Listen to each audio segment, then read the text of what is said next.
আজকের এই টিপসটা তোমাদের কেমন লাগলো জানিও। একদমই ব্রেকফাস্ট বানাতে ইচ্ছে করছিল না, ফ্রিজে ছিল কাল রাতের আটা মাখা। আর দেখো কত বড় সাইজের এক একটা লেচি করে নিয়েছি।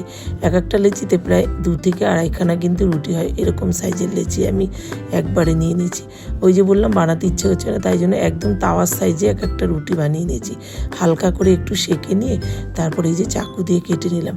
একদম একজনের ব্রেকফাস্ট একবারই বানিয়ে নিলাম। হয়ে গেল দেখো 4টে পরোটা একজনের মতন কমপ্লিট।